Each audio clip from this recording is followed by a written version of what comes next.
After marrying John, Margaret would often urge us to have children as soon as possible. You two should really think about having kids soon. John is an only child, and I am quite traditional, believing that having a child would bring comfort to the elders. We didn't take any precautions, but I still couldn't conceive. I tried various traditional Chinese medicines and many other efforts behind the scenes. Finally, after a year, I got pregnant. Congratulations! Let's ensure you have all the supplements you need. At the beginning of my pregnancy, Margaret was very attentive. She not only gave me various supplements but also frequently checked on me. However, just 3 months later, Margaret started to find fault. One day, I felt nauseous and kept vomiting, so I didn't want to eat lunch. Why aren't you eating? Do you have any idea how much effort I put into this meal? Linda, you were pregnant once too. Don't you know that sometimes pregnant women have no appetite?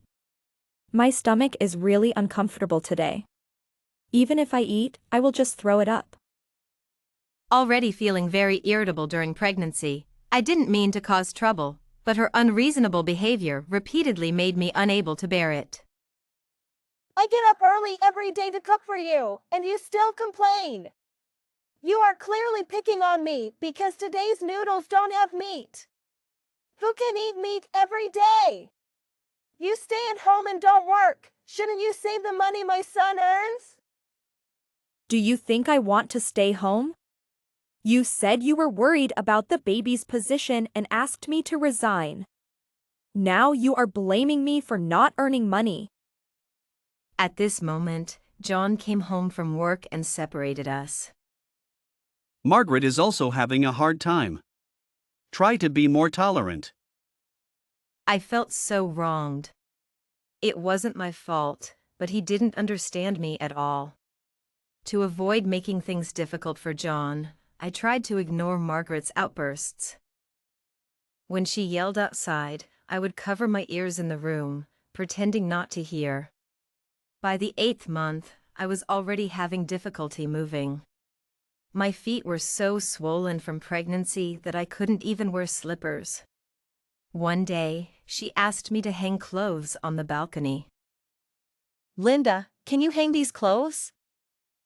I didn't respond. Because of my heavy body, hanging clothes often made my stomach uncomfortable. I had mentioned it twice, but she still insisted I do it, as if on purpose. I was just hoping to give birth soon so she could take care of me during the postpartum period and then quickly return to the countryside, reducing many troubles for us. But she came in without a word and slapped me across the face. Now you openly disobey me. I covered my burning cheek, tears welling up in my eyes. How dare she hit me? Even my parents never hit me. I hit you, so what? If you don't listen, you get hit. My son grew up being hit by me. You're just an outsider. What are you so proud of? You leave my house immediately. This house was bought by my parents for me. Don't ever come back. Don't forget, my son's name is also on the house. He owns half of it. If anyone leaves, it's you. Thinking back to when my parents kindly added John's name to the house, Margaret was so grateful. Now she had turned into this. I felt so angry that my chest tightened. Suddenly, my stomach hurt terribly. John was on a business trip and couldn't come back. I had to take a taxi to the hospital by myself. When I was in the delivery room, in excruciating pain, Dr. Brown came out and asked Margaret to sign for a C-section. We need consent for a C-section. No way! She has to give birth naturally, even if it kills her. Anesthesia is bad for the baby.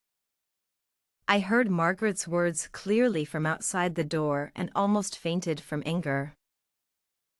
It wasn't until Linda and Mike arrived.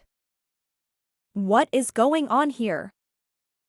We need consent for a C-section, but Mrs. Margaret refuses. This is unacceptable. If you don't agree to the C-section for my daughter, you might as well get a divorce right now. I'll sign the papers. I lay in the delivery room, tears streaming down my face. I had heard many stories about prioritizing the baby over the mother. I never thought it would happen to me. Thinking of my malicious mother-in-law, who probably wished I would pass away after giving birth so she could find a stepmother for her son, made me furious. I don't know what John said to Margaret, but eventually, she agreed to the C-section. Finally, I gave birth to a lovely daughter. Linda and Mike were overjoyed, holding the baby. Look at her, she's perfect. I weakly opened my eyes and saw Margaret glance at the baby girl from outside the delivery room before turning and leaving. Linda was extremely angry. At first, I thought their family was simple and honest, but I never expected them to not even hold their own granddaughter. It's just too much. Throughout my pregnancy, Margaret never treated me well, so her behavior now didn't surprise me. Mom, let's not get upset. Please find a nanny to help me during the postpartum period. I'll take care of you.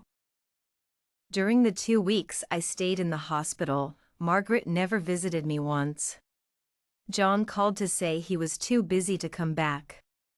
I thought I might as well wait until after the baby's first month and then get a divorce. I used to think John was just reserved, but now I see he's as cold-hearted as his mother.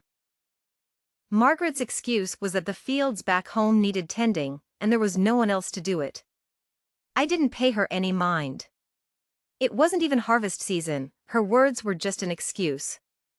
In fact, her absence was a relief, otherwise, she would have caused more trouble and made me unhappy. Linda took care of me every day, helping me recover. By the time the baby was a month old, I hadn't gained weight and felt quite energetic. On the day of the baby's 1-month celebration, Margaret returned. The joyful atmosphere of the family cooled the moment she walked in. There's nothing much to do back home now that the work is done. Mom, why don't you stay in the countryside from now on to avoid the hassle of traveling back and forth? Every time you speak, you want to drive me away. I won't leave. Do you want to have this house all to yourself? My son is off and away. What are you planning? To bring another man here? As an elder, you should watch your words. Don't speak nonsense without any basis.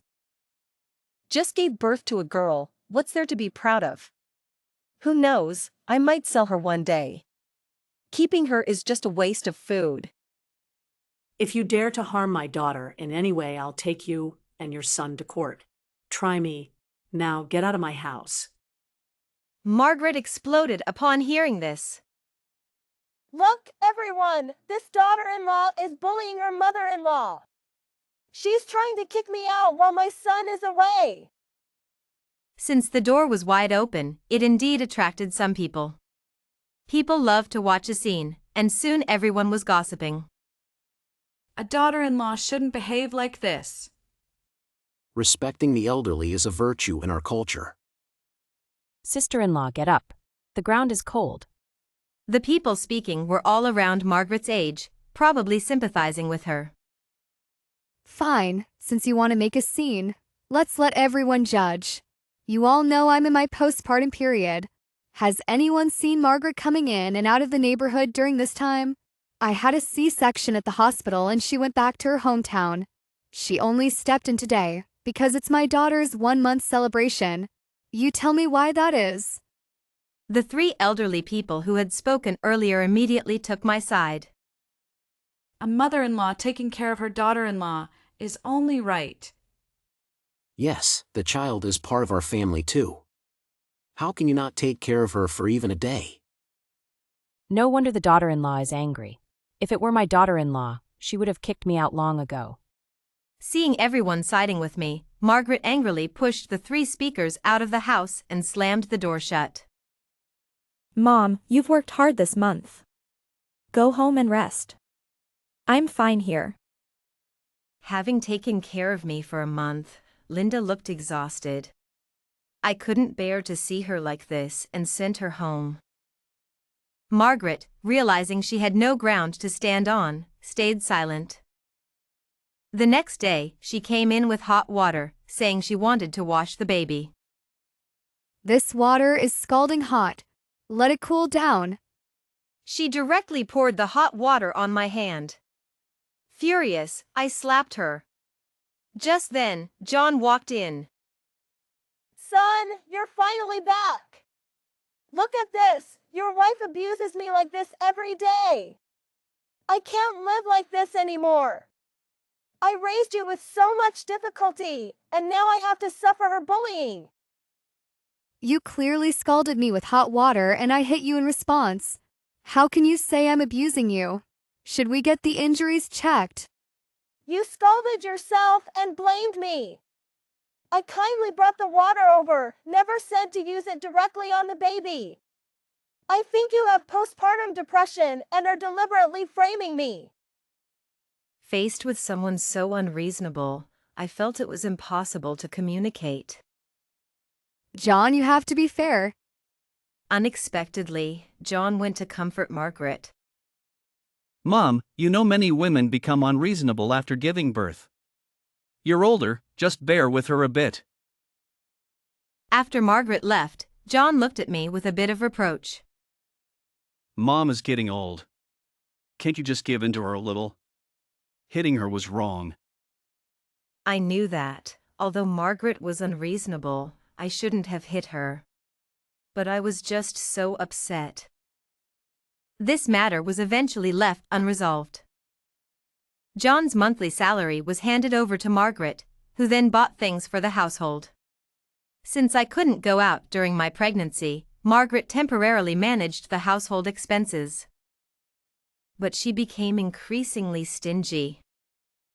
Not only did she switch daughter's formula to the cheapest one, but she also refused to buy diapers, insisting that cloth diapers were healthier. I knew that if I tried to take back John's salary from her, she would never let go. To avoid a bigger argument, I told John the first wanted to find a job. If you go to work, what about all the chores at home? I have a bit of a back problem and can't take care of the child. Margaret said at the dinner table, once again giving a grandiose reason to refuse my going to work. John also tried to persuade me. I'm about to get a promotion soon. Once I do, my salary will double. You don't need to go to work, just stay home and take care of the child. If she gave me enough living expenses, I would prefer to stay home and take care of the child. I hadn't mentioned these things before to avoid upsetting her, but now I had to lay it all out. Fine, then give me your salary and I won't go to work. Margaret immediately exploded. What do you mean? Am I not giving you enough to eat and drink? Am I spending it all on myself? John, who didn't manage the household, naturally didn't know the expenses. Is the baby's formula gone? If it is, just ask Mom for more. It's not like she won't buy it. John still sided with his mother, thinking it was all my fault. In short, either you give me the salary or I go find a job. Those are the only two options. Margaret, scared, clutched her purse tightly. Ever since she started managing the money, I noticed she would occasionally buy things for herself, new clothes, shoes, scarves, every few days. She had gotten used to this easy life and wouldn't give in easily. Seeing Margaret's reaction, John knew she didn't want to relinquish control. So he thought for a moment and then proposed his idea. How about this? From now on, my salary will be split into two parts. Mom will handle the household groceries and communal expenses, and you can manage the child's needs and your own expenses. Is that okay? I knew this was probably the best outcome. From now on, you have to hand over your salary to me personally. I was worried he might give it all to Margaret, who would then shortchange me. Okay, it's a deal. Now she had turned into this.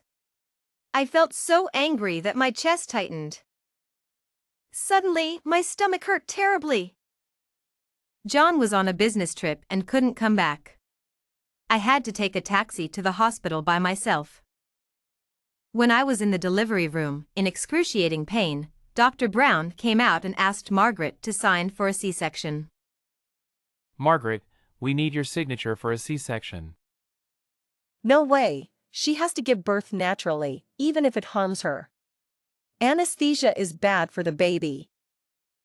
I heard Margaret's words clearly from outside the door and almost fainted from anger. I used the money from my family to book a grand banquet at the city's largest hotel for Luna's 100-day celebration. Because Luna was born via C-section, she wasn't in the best health. I'm a bit superstitious and wanted to hold a 100-day banquet for Luna to receive everyone's blessings. I can't make it. But being someone who cares about appearances, once she knew I was hosting the banquet at a grand hotel, she invited many relatives over.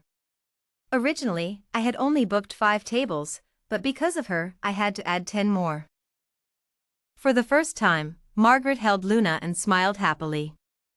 Although those smiles seemed very fake to me, I wouldn't expose her in front of others.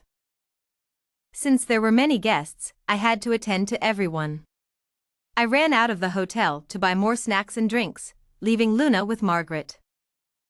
But when I returned, I saw everyone frantically searching for Luna. Where did you take my daughter? I just went to the restroom and left her in the stroller. Who knew she'd be gone when I came out? Why are you so angry? At that moment, my mind was filled with images of Luna crying. Regardless of whether Margaret had intentionally abandoned her, I needed to find her quickly. I immediately found the hotel manager and started reviewing the surveillance footage. We saw a middle-aged woman coming out of the restroom holding a baby, though she had entered empty-handed. The hotel manager took this matter very seriously, knowing that if a child was indeed taken from their premises, it would damage their reputation. The manager quickly contacted the security at the entrance. The woman just left the hotel and got into a taxi. The manager retrieved the footage from the entrance and found the taxi company's contact information. Eventually, the taxi company reached the driver, who said the woman had gotten off midway. I was terrified, with all sorts of terrible thoughts running through my mind. If a trafficker had taken Luna and boarded a vehicle heading out of town, it would be like finding a needle in a haystack. Fortunately, the police intercepted the woman on a long-distance bus at the toll station, and Luna was rescued. Linda couldn't attend Luna's 100-day banquet due to illness, otherwise, she would have been heartbroken. When I saw Luna, she had been dressed in a shabby coat, her face smeared with dirt, almost unrecognizable. I trembled as I held Luna, crying my heart out. It's just a girl, so what if she's lost? You are a parent too. If your child had gone missing when they were young, would you have the same attitude? You always favor boys over girls and criticize my daughter. What's wrong with having a daughter? If you ever say such things again, I won't let it go. Margaret stepped forward and slapped me. 2 relatives from the countryside who had come with her quickly intervened. Margaret, not wanting to lose face in front of them, cursed even more vehemently. What's so great about having a girl? I'll scold her, and when she grows up and you're not around, I'll hit her too. Thinking about the pain of almost losing Luna and imagining her being mistreated in the future, I couldn't let her go through that. Haven't you always wanted me to divorce your son? Well, you got your wish. Tell your son, we'll meet at the Civil Affairs office tomorrow. Although I always tried not to tell Linda about the grievances I suffered at my in-laws' house to avoid worrying her, I had now made up my mind to get a divorce. So, I took my child and went back to my parents' home. Isn't today the baby's 100-day banquet? Why did you come back suddenly? Don't let me pass my cold to the baby. Seeing Luna laugh heartily as Linda played with her, her innocent face filled with joy, was my greatest happiness. I didn't want to scare Luna, so I waited until she fell asleep before I broke down and cried in front of Linda. After crying, I recounted all the misfortunes I had experienced since getting married. My child, if you can't go on, just come back home. At that moment, John called. What happened? I was just a bit late, and now I hear from Mom that you want a divorce. What's going on? I knew John was asking to give me a chance to explain. Someone like Margaret must have already complained first. There's nothing to say. Let's meet at the Civil Affairs office tomorrow. They say marriage isn't just to a person but to their entire family. Now I deeply understood this. Although there was no substantial rift between John and me, I couldn't handle a mother-in-law like Margaret. John wanted to say something, but I heard Margaret grab his phone and hang up. Stay at home without worry. I'll help take care of Luna after the divorce. The next day, I went straight to the Civil Affairs office, imagining that John would come to divorce me under Margaret's pleading. But after waiting for a full hour, there was no sign of John. Worried about Luna, I called John again, but he hung up immediately. What did this mean? I stopped waiting foolishly and went back home to see Luna. Shortly after, John called. Mom was beside me and hung up my call earlier. Now I'm at the office. I just want to say that no matter what happens, I won't divorce you. We have such a lovely daughter. Anyone can say nice things, but John couldn't understand my feelings. I watched Luna happily playing. Linda had bought her lots of food and toys. Luna's treatment here was entirely different from at my in-laws' house. There, she was like an unwanted beggar. Here, she was a cherished princess. I wanted Luna to grow up happy like this. Don't say anything more. I am determined to get a divorce. If you refuse, I'll stay at my parents' house, and after 2 years of separation, we'll see each other in court. John was silent for a moment. He probably sensed my resolute tone and didn't know how to respond. I'll come to your mother's house after work. We need to discuss this face to face. We can't just divorce without clarifying things. I thought it over and agreed. We needed to resolve things before ending the marriage. I also needed to tell him about what happened yesterday, regardless of whether he thought Margaret was at fault. In the evening, John came in with some fruit. I know what happened yesterday was Mom's fault. I'll make her apologize to you when we get back. Finally, John called the relatives who attended the banquet yesterday. From them, he learned that daughter went missing due to Margaret's carelessness. Then, at the police station, Margaret had a physical altercation with me and said some unpleasant things. It's rare for you to admit your mom was wrong. What did she tell you about yesterday? Children can't choose their parents, and I can't change my mother's behavior. But when we go back, I will make sure she never acts recklessly again in front of you. Linda, being soft-hearted, still scolded her. My daughter is precious to me too. I've never scolded or hit her. Your mother went too far this time. I looked at daughter playing. A mother's heart is the same everywhere, but Margaret often belittles me to gain her son's sympathy, which I can't accept. I swear, if Margaret ever troubles you again, I will send her back to her hometown. I only let her stay because she was alone and I worried about her safety. It was clear that Linda softened, possibly understanding John's predicament as a fellow elder. Give her one last chance. It's a pity to divorce over this when you two have no real conflict. Thinking about Margaret's words still made me uneasy. If she was a ticking time bomb, I had to nip it in the bud. I can go back, But I have 3 conditions. After hearing my 3 conditions, John promised to make his mother agree to all of them. Only then did I return to that home with him. Aren't you going to divorce my son? Aren't you so determined? Why are you back? John glanced at Margaret and then at me. I remained silent, wanting to see what John would do next. Mom, sit down. We need to talk. Margaret sat down arrogantly, full of disdain. In her mind, I had begged to come back and couldn't live without this home. Mom, we need to set some ground rules. First, you can't hit or scold Emily and my daughter. Second, you can go to your dance classes every day, but in emergencies, you must help because you are the child's grandmother. Third, if we find you mistreating Luna in any way, we will send you back to your hometown immediately. When John mentioned the first 2 rules, Margaret still sat there, legs crossed, thinking we couldn't do anything to her. But at the 3rd rule, she started to panic. What do you mean by that? Are you planning to abandon me? Are you, my ungrateful son, refusing to take care of me in my old age?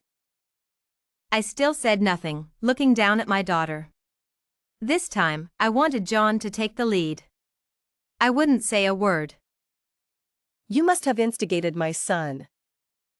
Margaret said, pointing at me as if she was about to hit me again. I've said that as long as you don't trouble them, I won't send you away. But if you continue like this, I will send you back to the countryside and never look back. Many sons don't take care of their mothers. I can't lose my child and wife because of you. Margaret immediately deflated. She had already adapted to city life and didn't want to return to the countryside. The next day, I installed surveillance cameras at home. Mom, don't say I'm falsely accusing you. I've installed cameras in every corner of the house. If you do anything, there will be evidence. No more acting, this is direct proof. Margaret didn't really understand what surveillance cameras were, but she must have heard about their significance from others. Since then, she had been much more restrained. But as daughter grew older and learned to walk, I started to get overwhelmed. It wasn't just our belongings that were scattered everywhere. Margaret's things were often left around too, and the rooms were never tidied up. One day, I suggested to her again. Linda, I don't expect you to help me, but could you at least tidy up your own room and wash your own clothes? Didn't we agree last time that you would take care of the house and I wouldn't have to do anything? Now you want me to do laundry and clean up? No way. I had said she didn't need to do housework because I was afraid she would make more demands, but things were different now. Luna can walk now. I have to watch her all the time and do housework. With your things as well, I really can't manage it all. Could you, as an elder, be a bit more considerate? When I was back in the old house, I had to take care of my husband, 2 brothers, and the kids. You're doing so little and already complaining. Listening to her nagging, I knew reasoning with her was pointless. Seeing that I wasn't saying anything, she happily went off to her square dancing. When she wasn't home, I felt the most clear-headed. Not only was there no one making a mess, but there was also no one nagging in my ear. I thought, as long as she didn't cause trouble, I could handle the extra work. One day, I went to the neighborhood supermarket to buy groceries and ran into a neighbor. You should talk to your mother-in-law. She's often dancing with several men at the square, some of whom are married. People are starting to have opinions about her.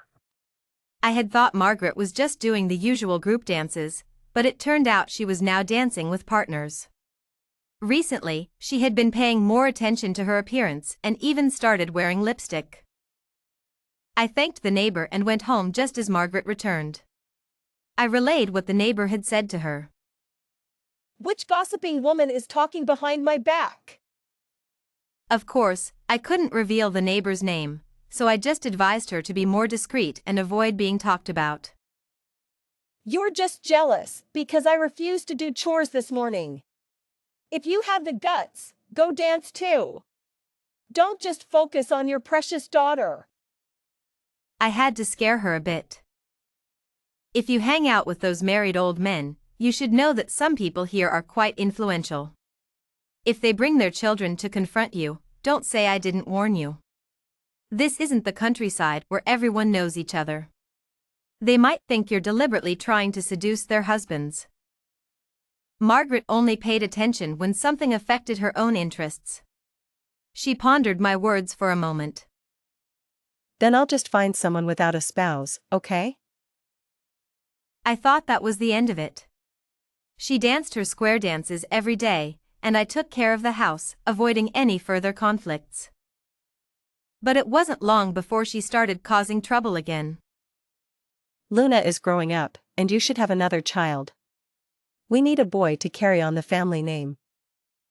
Margaret used to put on a show in front of John, but now that we had installed cameras at home, she knew her act would be exposed.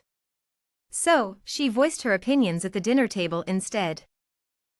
John, exhausted from work, had to listen to her nagging. Although he was reluctant, as long as she didn't bully me or our daughter, he tolerated it. Mom, do you know how much it costs to raise a child nowadays? My salary is just enough to support you and the child. Let's consider it when we're more financially stable. John and I had discussed this privately, and he said he would follow my lead. As our daughter grew, I wanted to hire a nanny to look after her so I could find a job. The financial burden was indeed heavy, so I shared my plan with John, and he readily agreed. If you wait 2 more years, how will you have another child when you're older? I looked at Margaret.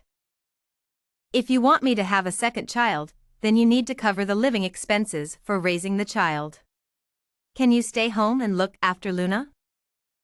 Margaret fell silent immediately at the mention of spending her own money. To her, money was the top priority. I started sending out resumes online. Initially, my lack of work experience was a disadvantage, but after an interview with a company, the manager was confident in my potential. She offered me a 1-month trial period to see how I would develop. I quickly contacted the nanny I had spoken to before and asked her to start the next day. When the nanny arrived the next day, Margaret inquired about her. Upon learning she was a nanny, Margaret didn't say much, as having a nanny meant she wouldn't have to do any housework. But just a few days into my new job. I know having children should happen naturally, so you can work for now, but you shouldn't deliberately avoid it. I found this miraculous remedy that will help you conceive. Honestly, after receiving guidance from my colleagues, I had developed a strong interest in my work. They said I had great potential and that with hard work, promotions and raises were within reach. Mom, I don't want to have a child right now. This time, I refused directly. Margaret slammed the bowl onto the floor. You're not listening to me, are you? If you don't give us a boy, I won't rest in peace. From then on, Margaret would whisper in my ear every day that I was a disgrace to their family and that I wouldn't let them have a good future. This emotional torment was unbearable. It would have been easier if we had just argued openly. But for the sake of my job, I endured it. After all, with her and the nanny at home, even with the cameras, I was still worried she might do something to Luna behind my back. One day, the nanny told me. Margaret had brought a man home and taken him to Luna's room. I immediately became alarmed. That evening, during dinner, I pretended to inquire about Margaret's affairs. Linda, a neighbor mentioned seeing you with an elderly gentleman quite often. Is he a new boyfriend? I didn't directly ask if she had brought him home, trying to approach the topic delicately. Who is this person? Don't let yourself be deceived. Margaret blushed like a young girl in love. She looked at both of us. If I really wanted to find another companion, would you oppose it? Linda, it's been a long time since Dad passed. If you want to remarry, we have no objections, but we must meet him first. John, who had feelings for his father, initially didn't express his opinion. Seeing my approval, he couldn't refuse anymore. Why don't you bring him home tomorrow? It's Sunday. We can all meet. I mentioned meeting you to him last time, but he felt a bit embarrassed. Linda, if you both have mutual feelings, there's nothing to be embarrassed about. We've all been through this. We should meet sooner or later, so let's do it now. Margaret thought for a moment and nodded. All right, I'll discuss it with him. If he's unwilling, then forget it. After all, we haven't known each other for long. Linda, precisely because you just met, we need to see him. If he's really great, you should seize the opportunity before someone else does.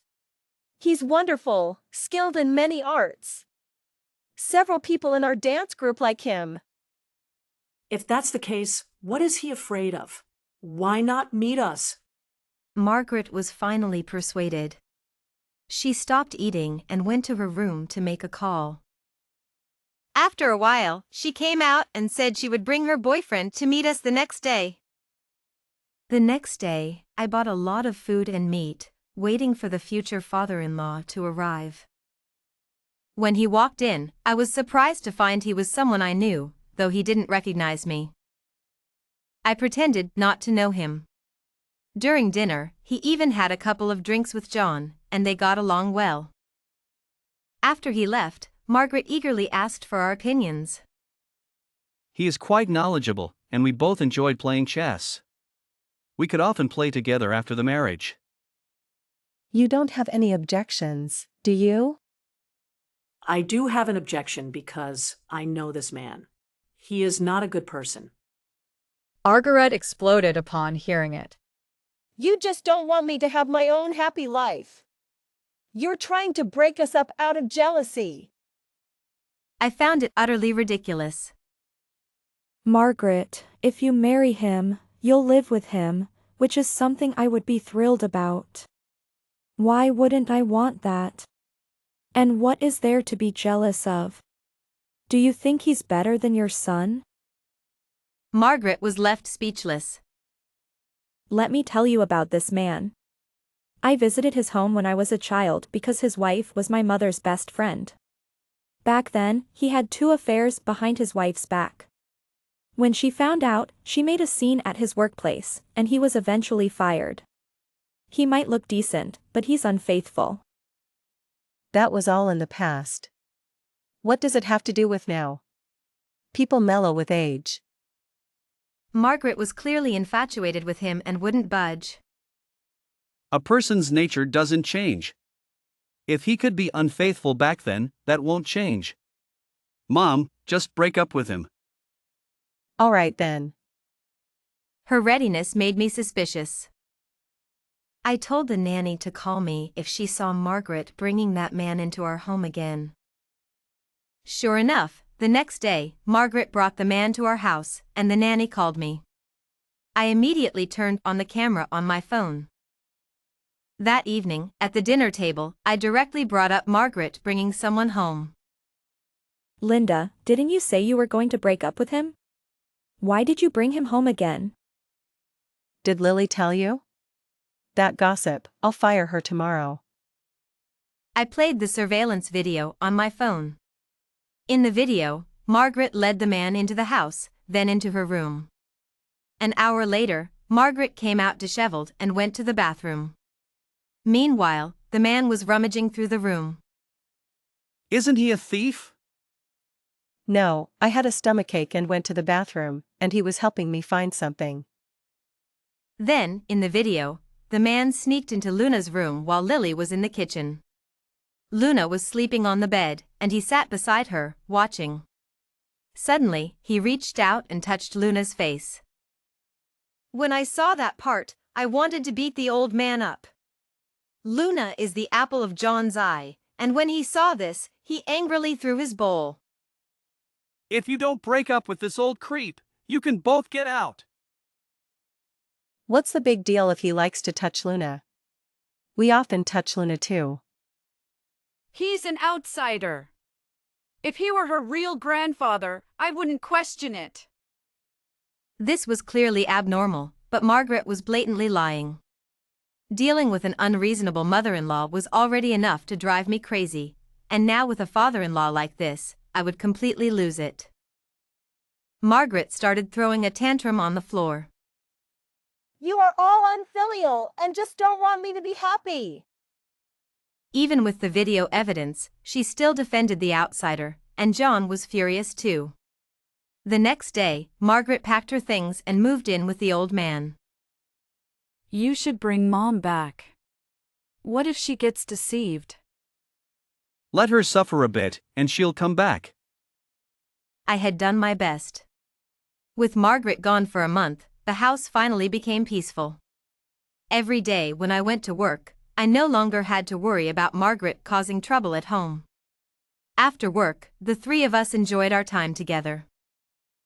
But the good days didn't last long. Margaret returned one evening during dinner.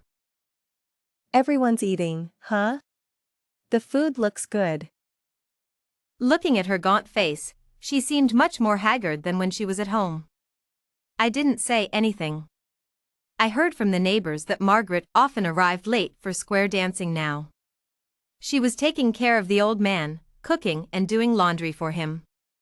The old man, on the other hand, often went to square dance without her. Mom, why are you back?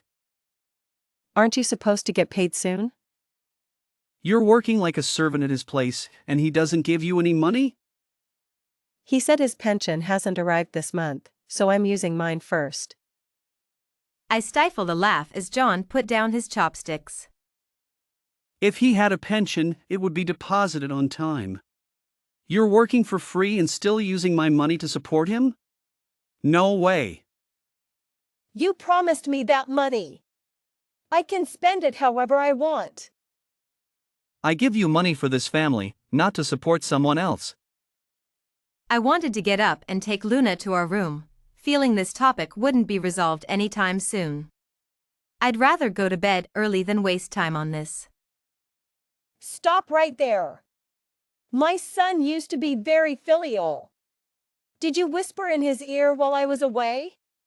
Now you're feeling guilty and trying to leave. I looked at John innocently, now understanding what it meant to retreat to advance. Mom, you're at it again. What does this have to do with Emily? You two are earning more money than you can spend. You should give it to me. Why should a little girl spend $1,000 a month on formula and diapers? Why not give it to me? Mom, I earn money for my daughter. Even if it costs $1,000 or $10,000, she deserves it. But you, that old man is with you just to take your money. Can't you see that? You're the one taking my son's money for you and your daughter. If you push me, I'll take her away. Let's see if you care then. I'll send her to a remote village to suffer. Let's see how precious she is then. You go back to your hometown immediately and never come back here. Margaret was startled by John's shouting. Then she suddenly lunged at me. I knew this girl was bad luck for me. Ever since she was born, I've had no peace. I'll fight her. I quickly held Luna tightly, who started crying loudly, scared by Margaret. John went around the table to pull Margaret away. I can't live like this. Margaret suddenly collapsed, hitting her head on the table corner and passing out. I quickly dialed 911, and Margaret was taken to the hospital. No matter how harsh she was still John's biological mother. John and I waited outside the operating room, anxiously awaiting the end of the surgery. 3 hours later, Dr. Brown came out of the operating room. The elderly woman had a stroke, which has led to paralysis. When the nurse wheeled Margaret out, I saw the once domineering woman reduced to a pitiful state. When Margaret woke up, she couldn't accept the reality. Her face was twisted, and she muttered curses but couldn't speak clearly and rolled her eyes in frustration. First, it's hard to accept, but it will get better gradually. After hearing this, Margaret seemed defeated and stopped struggling. Every day, she looked out of the hospital room, waiting for her beloved old man. But he never showed up. Eventually, I softened and decided to find him to end her longing. At that moment, the old man was dancing proudly with another elderly lady. When he saw me, he arrogantly turned his head away. "If you pretend not to know me, I'll expose how you tricked Margaret out of her money." The old man was indeed scared and followed me to a corner. "I didn't trick her. She willingly bought things for me." In truth, he was a perfect match for Margaret. She needed someone like him to keep her in check. "That money doesn't matter to me, consider it her living expenses. But Margaret still waits for you every day. Hiding isn't a solution.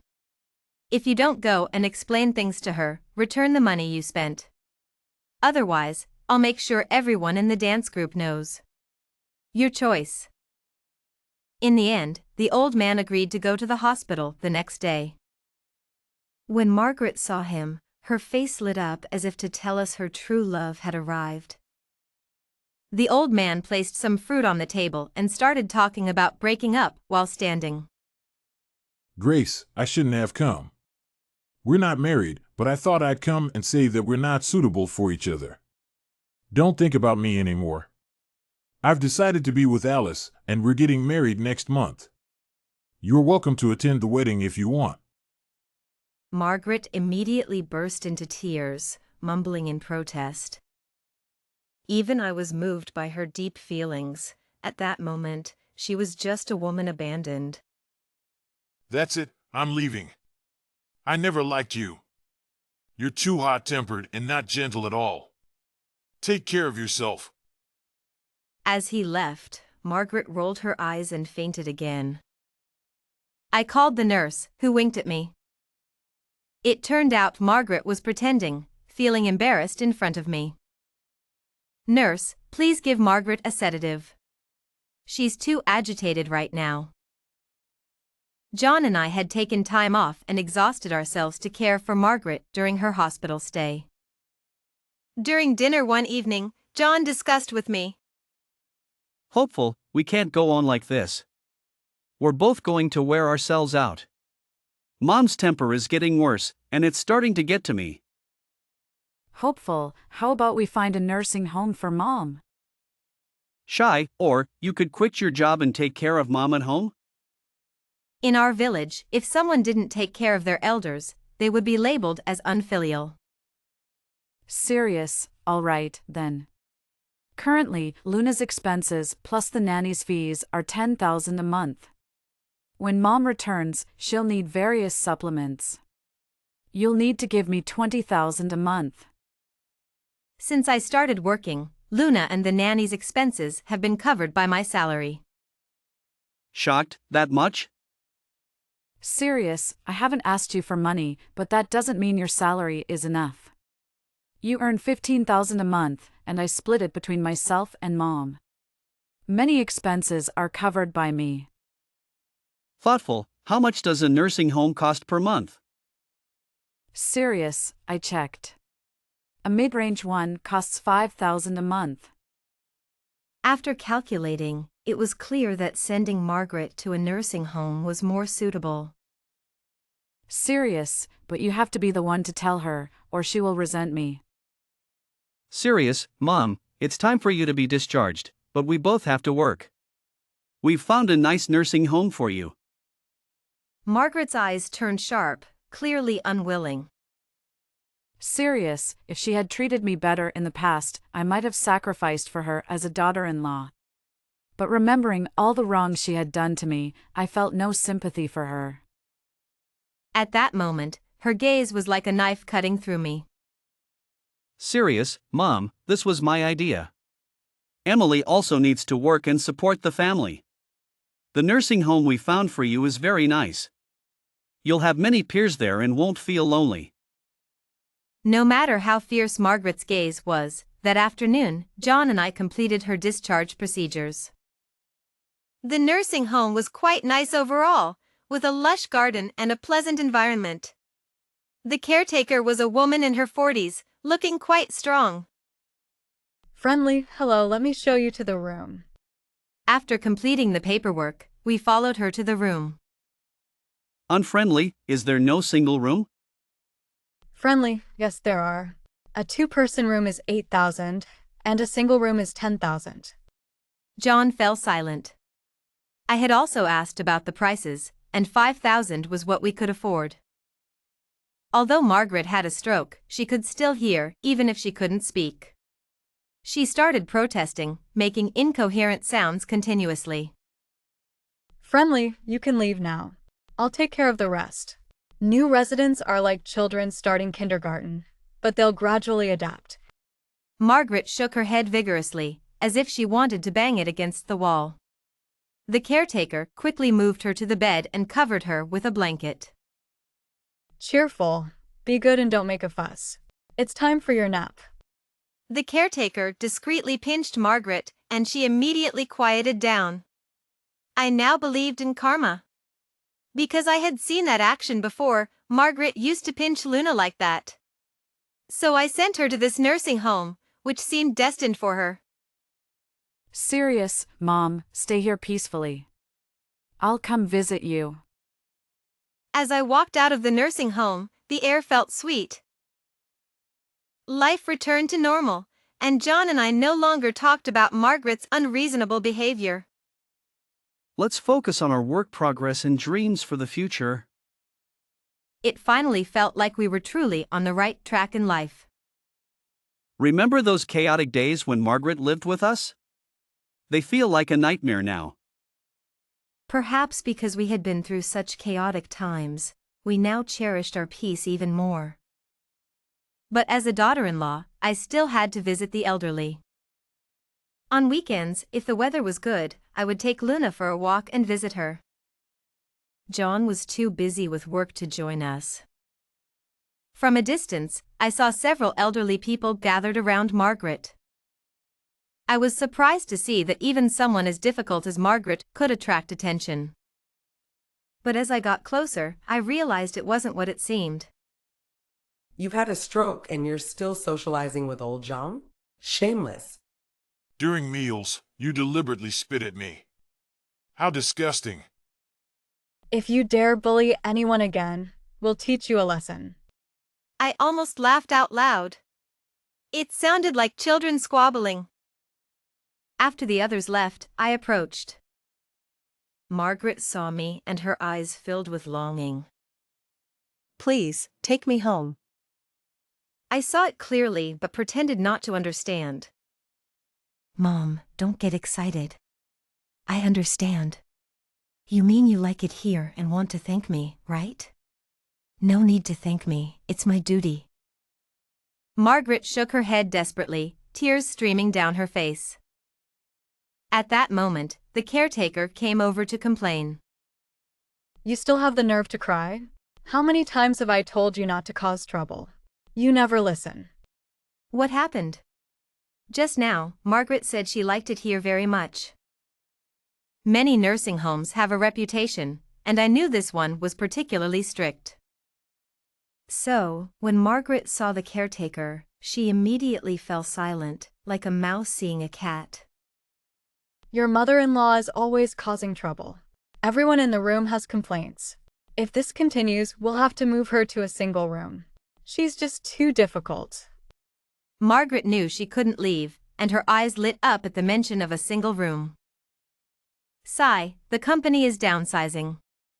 John and I might lose our jobs. If one of us gets laid off, Margaret might have to move to a 10-person room. The caretaker pursed her lips. I knew she wanted to increase her commission. But for such a troublesome mother-in-law, I wouldn't let her have her way. The caretaker didn't dare show me any attitude, knowing that 5,000 was still money. It's true, money is hard to earn, but we must give the best to our children. They are the future. Of course. My daughter has started early education classes. The fees are 5,000 a month, but it's worth it for her. She used to say hurtful things, but now she could only roll her eyes. I wanted her to know that the granddaughter she looked down on would have a good life. My life was now without any dissatisfaction, but there was a crisis at work. A new team leader had joined the company and seemed to have it out for me. We were both competing for the manager position. As Luna grew, expenses increased. I had to fight for my daughter. At work, we were constantly at odds. I thought she had a higher starting point because she often talked about how wonderful her mother-in-law was. But one day, her mother-in-law showed up and started yelling at her. Everyone, come and see. I'm going to expose Emily for the ungrateful person she is today. Early in the morning, everyone was busy clocking in for work. Seeing such a scene, they all stopped to watch. Linda, let's talk about this at home. Don't delay my work. Looking at Emily's mother-in-law, it felt like seeing Margaret standing in front of me. Although we were rivals at work, as a fellow daughter-in-law who had been wronged, I stood by her side. I'm not leaving. I want everyone to see your true colors. The company leaders usually arrived at 9. I checked my watch, it was now 8:30. Emily was at her wits' end, and her mother-in-law seemed to know her weak spot. I'm Emily's supervisor. Let's discuss this in the meeting room. The meeting room was soundproof, so no matter how loud she shouted, no one outside would hear. Emily was smart and knew I was helping her out. All right, Linda, let's go. Once in the meeting room, I pretended to be the authoritative leader and sat at the head of the table. I have a meeting at 9, so make it quick. Emily has been coming home late recently. She must be seeing another man. She wants to abandon my son now that he's unwell. She's heartless, and my poor son. This was unexpected. Emily always spoke of her happy marriage and loving mother-in-law at work. Every family has its own issues, they just don't show them to others. Your son got into a car accident while out with another woman. I didn't abandon him. How dare you slander me? Auntie, you misunderstand. Our company often requires overtime. Instead of understanding Emily's hard work, you're causing a scene.